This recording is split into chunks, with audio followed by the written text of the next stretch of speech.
मुझे सच में अफ़सोस है कि मैंने मूवी ये थिएटर में देखना क्यों मिस कर दी। एंड अब शायद ऐसा दूसरा मौका भी नहीं आएगा क्योंकि इस मूवी के री रिलीज होने के चांसेस अब ना के बराबर है। एंड ये मूवी ऑलरेडी Amazon प्राइम जैसे OTT प्लेटफॉर्म पर अवेलेबल भी है। एंड मुझे 100% ये श्योरिटी है कि आपने भी ये मूवी देखना मिस ही कर दिया होगा। ये movie famous anime chainsaw man के राइटर की एक वन शॉट मांगा लुक बैक पर बनी है। एंड मूवी का नाम भी लुक बैक ही है। एंड इसी टाइटल में एक हिडन मैसेज भी छुपा है। एंड इसका जब आपको मूवी में पता चलेगा ना तो आप भी इमोशनल हो ही जाओगे। ये मूवी दो लड़कियों के बारे में है। एक है फुजिनो जो कि 6th स्टैंडर्ड में है एंड जिसका आर्ट उनके स्कूल के वीकली मांगा में छपता है और सभी उसका बहुत ही ज्यादा प्रेज करते हैं। उसे एक सेलिब्रिटी की तरह ट्रीट किया जाता है। फुजिनो को भी अपने आप पर बहुत ही ज्यादा गर्व होने लगता है, लेकिन उसे रियलिटी चेक तब मिलता है जब एक 4th स्टैंडर्ड की लड़की क्योमोटो का आर्ट उनके स्कूल के वीकली मांगा में छप कर आता है। तब उसे एहसास होता है कि उसको उसके आर्ट में और भी ज्यादा सुधार करने की आवश्यकता है। फुजिनो को ये बात एक्सेप्ट ही नहीं हो पाती कि उससे छोटे एक 4th स्टैंडर्ड की लड़की का आर्ट उससे डिटेल है, उससे बेहतर है। एंड उसके बाद सभी क्योमोटो की ही प्रशंसा करने लगते हैं एंड फुजिनो को आर्ट को एक एवरेज आर्ट कहते हैं। इससे फुजिनो को और भी ज्यादा गुस्सा आता है एंड इसके बाद फुजिनो अपने आर्ट को और भी ज्यादा बेहतर करने में अपनी जी जान लगा देती है। एंड फिर आगे जाकर कैसे फुजिनो और क्योमोटो की मुलाकात होती है, कैसे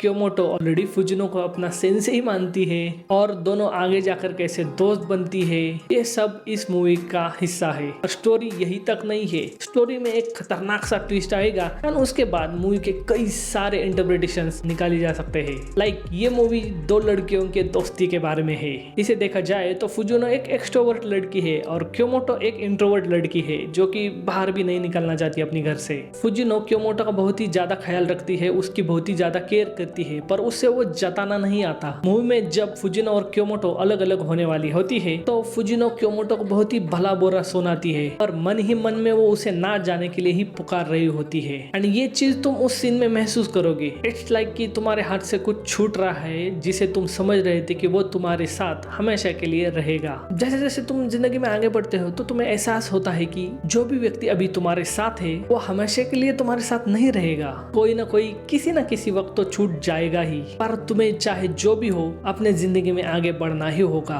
तुम हमेशा के लिए उसका ख्याल रखने के लिए नहीं रह सकते, उसे अपने आप से जिंदगी में आगे बढ़ना सीखना ही होगा। इस मूवी में क्योमोटो और फुजिनो के कैरेक्टरिस्टिक्स बिल्कुल ही अलग अलग है, पर ये शायद एक ही सिक्के के दो पहलू भी है। जैसे कि फुजिनो अपना मांगा ड्राइंग का काम चालू रखना चाहती है, जारी रखना चाहती है, उसे थोड़े से पैसे भी कमाना है, थोड़ा सा फेमस भी होना है। लेकिन क्योमोटो अपने अंदर के आर्ट को और भी ज्यादा निखारना चाहती है, और भी ज्यादा डेवलप करना चाहती है, इसलिए वो एक आर्ट स्कूल में एडमिशन भी लेती है। एंड ये दोनों चीजें शायद राइटर के दो कैरेक्टरिस्टिक्स को दर्शाती है। आई मीन जैसे कि तुम्हें कई बार ऐसी चीजें करनी पड़ती है कि जो कि तुम्हारा मन ना हो। आई मीन तुम्हें घर चलाना पड़ता है, तुम्हें अपने बिल्स भरने पड़ते हैं, तुम सिर्फ अपने आर्ट के भरोसे ही घर नहीं चला सकते। एंड आगे जाकर अगर तुम एक बार फाइनेंशियल फ्रीडम अचीव भी कर लो पर तुम उस फील्ड में इतने सक्सेसफुल हो चुके होते हो कि तुम उसी चीज को अपने जीवन का अंतिम उद्देश्य मानते हो और अपनी जो भी आर्टिस्ट वाली साइड है, आर्ट वाली साइड है, उसको भुला देते हो। इट्स मोर लाइक कि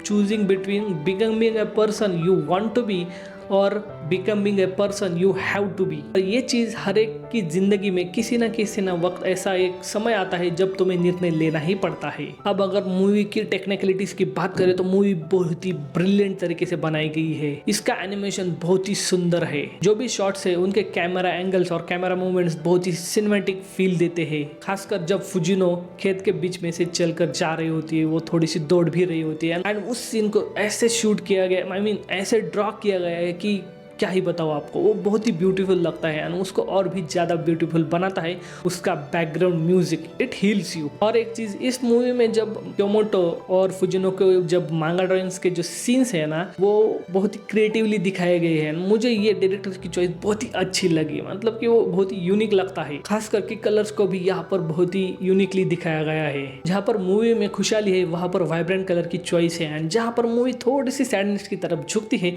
वहाँ पर डार्कर टोन कलर्स का यूज़ किया गया है। एंड ये चीज़ आपको शायद पता नहीं होगा, पर उन सीन्स के इमोशंस को समझने में बहुत ही हेल्प करती है, हम उन सीन्स को महसूस कर पाते हैं। तो इन्हीं सारी चीज़ों से इस मूवी को बहुत ही बेहतरीन तरीके से बनाया गया है, जिसे देखना आप बिल्कुल भी मिस मत करना। ये एनिमे इंडस्ट्री का वो जेम है जिसे आप देखना ही चाहोगे। तो अगर आपने ये मूवी देखी है तो मुझे कमेंट में ज़रूर बताना कि ये मूवी आपको कैसी लगी। अगर नहीं देखी है तो जल्दी से देख लीजिए।